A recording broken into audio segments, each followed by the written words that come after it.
Daniels Hall may have never learned about the fees eating into her retirement account had it not been for the loss of someone she wouldn't trade all the money in the world for, her husband, Dick Hall.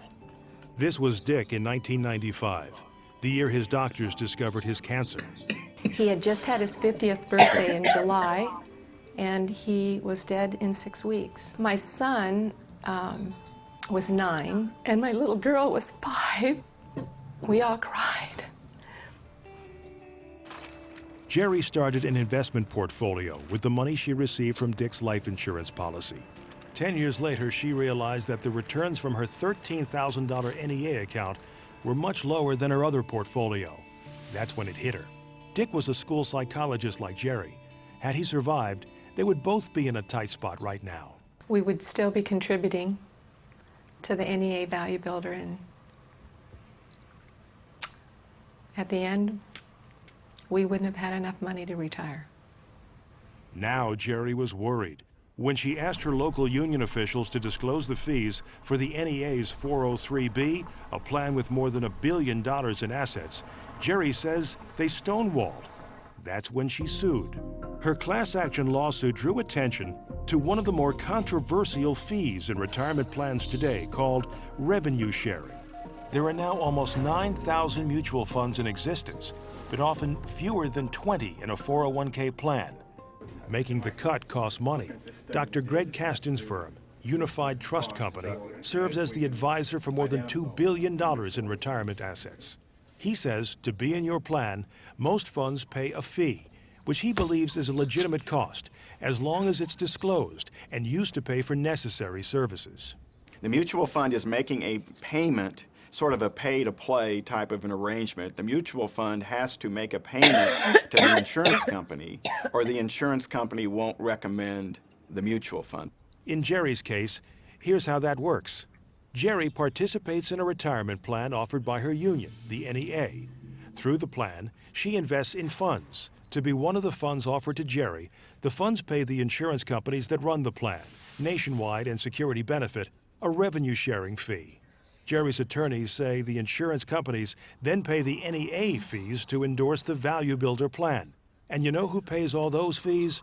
Her attorneys say Jerry does. Honestly, I didn't realize there were fees at all that anybody was taking out of my little chunk of money. I had no idea. The individuals who have contacted us, the clients that we have, were outraged to learn that this plan was not brought to them by their union because of its merits, but was brought to them because of kickback payments that the union received. That was simply, in their minds, an outrageous breach of trust. In May of 2008, a judge in the Western District of Washington dealt Jerry another blow. He dismissed the case, ruling that the NEA plan is not covered by the same laws protecting pensions and 401ks. No authority squarely addresses this issue, he wrote. Jerry's attorneys and co-plaintiff David Hamblin are now reviewing their options, including an appeal. Lozier and his colleagues also filed a class action lawsuit against Walmart in 2008. When they tried to find Walmart's revenue-sharing fees, they ran into an arrangement unlike anything they'd seen before. The Walmart plan, with nearly 1 million participants and $9.5 billion in assets, includes a contract with 401k provider Merrill Lynch to withhold fee information from employees. Here's a copy of the contract. It says, the employer agrees that it will not, nor will it permit any employee of the employer to disclose, in whole or in part, the written fee report or any information in the written fee report to any person. Walmart declined to be interviewed about this agreement, as did Merrill Lynch, which is not a defendant in this case.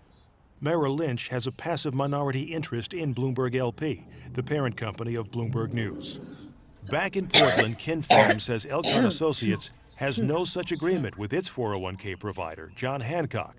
To prove that, Pham allowed Matt Hutchison to review Elkhorn's 54-page contract with John Hancock. And that is how Hutchison found Jerry's revenue-sharing fees. Hutchison says almost all the funds in the Elkhorn plan charge participants a 0.5% revenue-sharing fee, which goes to John Hancock. It turns out that Jerry Schneider is paying enough in revenue-sharing fees to feed his dog Truman for a year. In 2007, revenue sharing fees ate up just over $2,000 from Jerry's returns.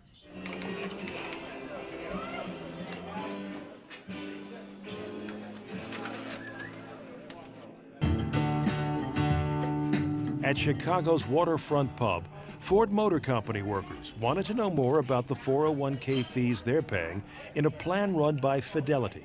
I'm relatively confident, but I still don't understand a lot of the fees and how they charge them and stuff like that. It doesn't make any sense to me. Okay. I don't want to lose money. I want to gain money in my 401k. Coming up, a hidden cost that has sapped millions of dollars from Ford worker investments in just 1 year. It could double what you think you're paying.